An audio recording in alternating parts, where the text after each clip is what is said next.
Bonjour et bienvenue dans les critiques Christiques sur Christique TV. J'espère que tout va bien. Joyeux Halloween à tout le monde. J'ai trop kiffé regarder un film d'épouvante par jour pour mes avis express. Et pour la dernière spéciale Halloween, j'ai voulu faire une critique complète et parler d'une mini-série événement, la toute dernière merveille de Mike Flanagan. Souviens-toi, c'est lui qui a commis l'excellent diptyque d'anthologie The Haunting, avec en premier The Haunting of Hill House, qui était d'une esthétique incroyable, d'une mélancolie d'horreur ultra maîtrisée, traitant de chaque phase du deuil par le prisme des situations des personnages, avec en plus des entités cachées dans chaque scène. Ensuite, pour The Haunting of Bly Manor, c'était différent, mais toujours avec cette ambiance mélangeant tristesse et épouvante. Ensuite, changement de registre avec le très surprenant Sermon de minuit et The Midnight Club, deux séries assez différentes dans lesquelles on reconnaît tout de même la patte du maître. Flanagan a aussi réalisé des longs métrages, comme le très bon Dr. Sleep qui était la suite de Shining de Kubrick. J'avoue, fallait oser s'y essayer. Il a aussi réalisé Jessie, Mirror, Ouija, Les Origines, mais je préfère quand il réalise des séries. Et là, on va parler de sa nouvelle œuvre, La chute de la maison Usher. En anglais, The Chute of the Maison Usher. Quoi ?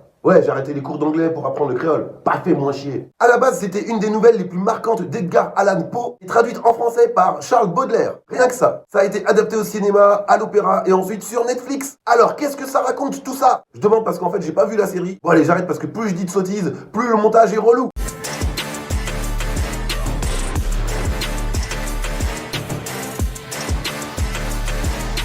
Pour faire court, c'est l'histoire de Roderick Usher, riche PDG d'une immense firme pharmaceutique. On a le même profil que la famille Sackler avec l'Oxycontin. Il a des enfants très riches aussi. Et tout va bien jusqu'au jour où ces derniers commencent à mourir un par un. Si Mike Flanagan nous livre un foreshadowing aussi évident et visible, c'est que l'histoire est entre guillemets ailleurs. Tu sais toujours pas ce que c'est un foreshadowing, Dédé? On l'a vu à l'école de cinéma. J'ai pas fait d'école de cinéma, c'est juste pour la drague en soirée. Bon, pour les élèves, au fond, j'explique quand même. Un foreshadowing est un signe avant-coureur dans un récit. C'est une technique consistant à donner au public, de manière plus ou moins explicite, les moyens de pressentir à l'avance ce qui va se passer plus tard, par des indices plus ou moins cachés, et ce, souvent au commencement. Il y en a un gros dans Interstellar, tu peux littéralement connaître la fin du film dès le début. Faut être un petit peu observateur, et ça dépend aussi de l'auteur, et du niveau de discrétion de ces indices. En tout cas, ça rajoute énormément plus de tension au climat de l'œuvre. Ici, c'est plus frontal que des signes avant-coureurs, mais c'est le même procédé. Pour faire simple, presque chaque épisode est dédié à la mort d'un des enfants, et je le redis, ce n'est pas du spoiler. Reste tranquille, Dédé, t'as qu'à voir la série. Ce qui est frappant dans la chute de la maison Usher, l'ambiance, la photographie, les effets visuels et spéciaux sont totalement différents dans ces moments que dans le reste de la série, car le reste du temps c'est filmé de façon assez classique, comme la série Succession, et après c'est direct The Haunting. Incroyable contraste entre réalité terre à terre et surnaturel horrifique. J'ai beaucoup aimé cette dichotomie à l'image. La musique est toujours excellente dans ces instants, c'est clairement le style Flanagan, et c'est toujours composé par The Newton Brothers, comme dans la saga The Haunting, et on reconnaît direct. C'est mélodique, c'est mélancolique, horrifique, et ça rend le tout hypnotique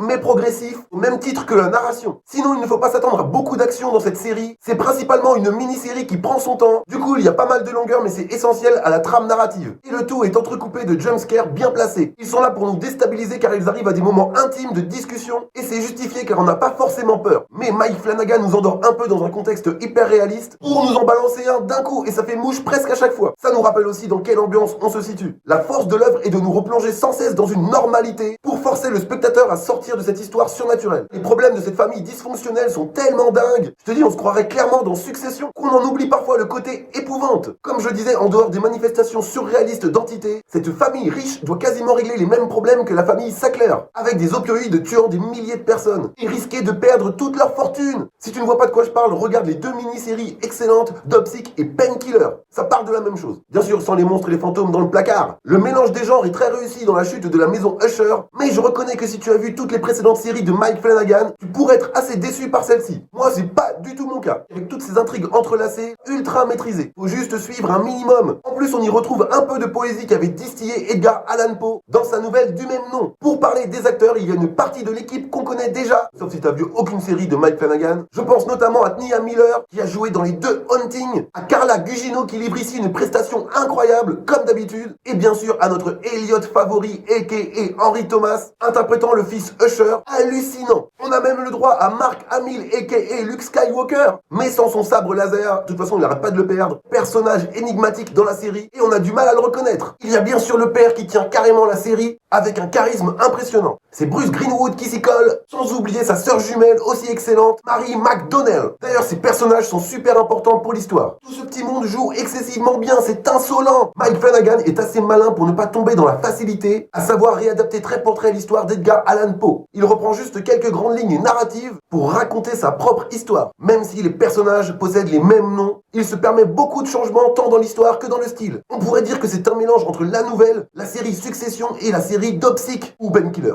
Dans tous les cas, on charge beaucoup les ultra riches et c'est tant mieux. Ils avaient qu'à pas tout voler. Tout ceci crée une véritable tragédie empreinte de jeu de massacre. J'ai retrouvé un peu du spleen que j'avais ressenti dans les précédentes séries du monsieur et ça m'a fait quelque chose. Je pense qu'il ne faut pas regarder son contenu horrifique juste pour se faire peur, mais pour ressentir la même chose que les personnages qui souffrent de cette situation qu'il leur est imposée, même si j'avoue c'est beaucoup de leur faute. C'est une famille horrible, capable de faire des saletés sans problème aux autres, par cupidité, appât du gain et par complexe de supériorité. La chute de la maison Usher nous montre que même si t'es ultra privilégié et protégé par ta fortune, quand ça tourne mal et ce dans des conditions qui dépassent l'entendement, on est tous logés à la même enseigne. À la fin, tout le monde meurt. Je dis pas ça parce que c'est ce qui se passe dans la série, hein. C'est surtout que le pouvoir et l'argent quand t'es un simple mortel ne sauvent personne. Au pire, ça crée un différé avec l'inéluctable. Voilà, c'est tout pour moi. J'espère que tu as apprécié cette analyse. N'oublie pas de t'abonner, de partager, de laisser un pouce bleu, un commentaire. En plus, ça boostera la visibilité de cette vidéo. Aussi, active la cloche pour être tenu au courant des prochaines critiques et des prochains avis express. Suis-moi sur tous mes réseaux, Facebook, TikTok, Instagram, Twitter. Et moi, je te souhaite plein de frayeurs en ce jour d'Halloween. Et te dis à très bientôt pour de prochaines critiques christiques.